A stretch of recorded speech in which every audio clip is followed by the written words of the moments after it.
Hey guys, welcome to another episode of Plant Fanatics. Today we're talking about our farm, which we haven't talked much about, so stay tuned.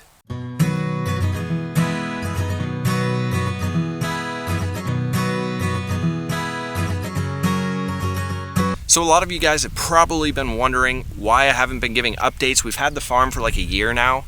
So I'm going to be honest with you, I haven't been giving updates because things have been going wrong for quite some time now. And a lot of that was actually on me. A lot of that was actually my fault. But I want to go over some of the good things that are happening and some of the bad things that are happening here. Let's start with something good, shall we?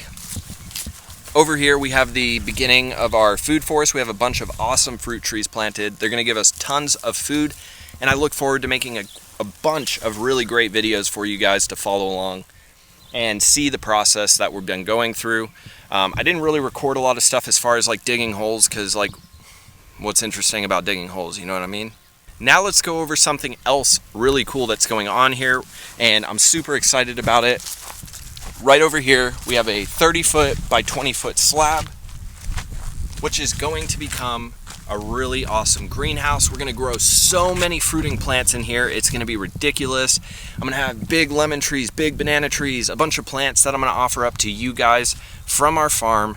So we're super excited about this. It's gonna have, I believe, 15-foot tall ceilings. I'm not building this thing myself because if I did, it would look terrible. It'd probably fall over and kill anyone inside.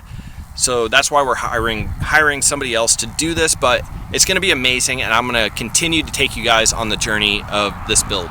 For any of you guys that are new to the channel, we own a company called the American Fig Company, and we started it out of our backyard, and it has just grown so much, and we've been really blessed that it's taken off like it has, and that's where this farm came from. That's where this greenhouse came from, and we just really appreciate all of the support that you guys have given us. None of this would have been possible without you guys. Now, as far as the breakdown of the greenhouse is going to be 30 feet by 20 feet, like I said earlier. It's going to be about 15 feet tall, and it's going to hold so many plants. I mean, I don't even know how many plants we're going to be able to fit in here, but when we come in here, we're going to be like, oh gosh, how am I getting to the back? You know what I mean? So stay tuned for the rest of this build.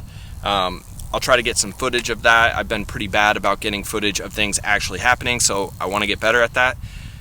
Now let me take you guys on some things that have really gone wrong for us, and I'm sure a lot of you guys could have done this better because you're more professional than I am when it comes to watering things, so let me take you on a little journey here. So we didn't originally get water out here because there wasn't water on our side of the road, so we were going to have to hire somebody and pay a whole bunch of money to just get them to bore under the road, just to get the normal processes started of having water. So something that could have been really cheap turned into something very expensive really quickly.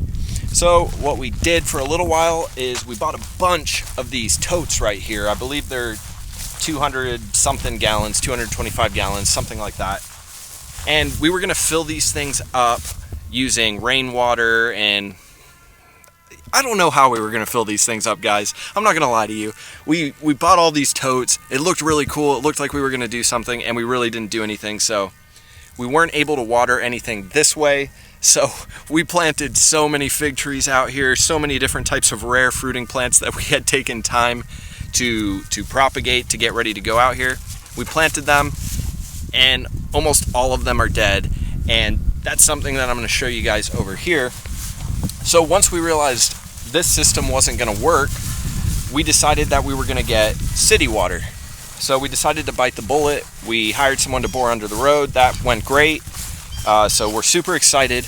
And then we get a plumber who sounded super professional, sounded like everything was going to go great. We had never gone through this process before, and so we were just excited to get it done. I thought the price was a little expensive, but I was like, oh, you know, the more expensive it is, the better job you're going to get. Well, if you guys are doing something like this, just because it's more expensive doesn't mean you're getting good work. We got absolutely terrible work. It took the guy like 3 months to put a hydrant out for watering, which, you know, I had never been through the process before. I was like, maybe it takes 3 months. It doesn't take 3 months, guys. I've talked to multiple plumbers since then. I've had multiple guys out here to take a look at this thing, and the work was really bad. We kind of got screwed over. So it's a lesson learned, and at the end of the day, it's probably a pretty cheap lesson learned compared to, you know, other things that can happen. But this is still the work that we have going on right now. We have some other really great people who are going to come out here and help us fix this. They're actually the same people that ran our water all the way to our greenhouse. As you can see over here, we have a hydrant inside of our greenhouse. It's the same people that did that, which, by the way, guys, they did that in a day. They ran over, I think it was like 106 feet of piping to that hydrant, had the whole thing dug out and everything in one day. Okay, so just to give you guys kind of that 3-month timeline that it took, crazy. So as you can see here, the guy that originally did this, I'm not throwing out any names, I just want to get you guys updated on everything and tell you things that went wrong, things that have gone right, mainly wrong. And you can see how high up this still is. Our frost line, I believe, is like 16 inches, and this is only 10 inches in the ground, so it's not even below the frost line. So basically our lines could burst in the winter, and most likely they would. So these other guys came in here and they dug a much better trench, deeper, and they're going to be moving this thing out a little bit. And based on the work that I've seen over there, it's really high quality work. We're super excited for it, but we did kind of get screwed over as far as that's concerned. But things are starting to look up. We're coming into spring and we're starting to plant a bunch of plants. Now, over here, I have now dubbed this Death Valley. It is Death Valley because everything over here is pretty much dead. These were all different types of figs, rare figs. Thankfully, we have other cuttings that we had propagated of these plants, so we're going to be replanting a lot of stuff. Some of it might make it, but it's kind of too early to tell right now, being in early April. These things aren't really going to start sprouting until into May a little bit. But yeah, this is what we got. We did so much work out here planting these things, and most of it is dead now. So some of you guys, depending on where you live, might be wondering, why are these figs planted so close together? And the answer to that is that we live in a colder zone where plants will actually die back to the ground every year. The American Fig Company actually specializes in figs that are cold tolerant, meaning they can die back to the ground, resprout, and give us a good crop of figs before winter hits.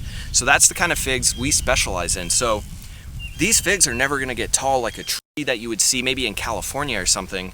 These things are going to stay relatively small, only getting up to about 12 feet tall and dying back to the ground every season. So that's the reason we can fit so many figs in this area, and it's actually, in my opinion, an advantage of growing figs in a colder climate. Maybe we can't grow every variety of fig that somebody else could grow in a better climate, but we can grow a lot of really good varieties. Some of them people haven't even heard of before in a very tiny space. This space isn't that big, and you can see just how many figs we could fit here. So when we're talking about the expanse of this farm, which is only 1.5 acres, we can fit thousands of trees on here, guys. And I know there may be some people that are saying, "Hooey, you can't do that." Just keep watching the channel, you'll see that we can do it. The food forest style of garden is an amazing style. We can grow so much food in a tiny space, and that's what we're all about on this channel. So if you guys want to continue to follow this process, maybe it's something you're going to do in the future, or you're just interested in the subject, continue to follow along with us. We hope you'll tune in, guys. If you haven't already, subscribe to the channel, leave a like on the video, and share with any of your friends who might be interested in this. It's going to be a great project. We're going to have tons of fun, and we're going to make some mistakes along the way, and we're going to do some things right, and hopefully you guys can learn from that. Thanks so much for watching, guys.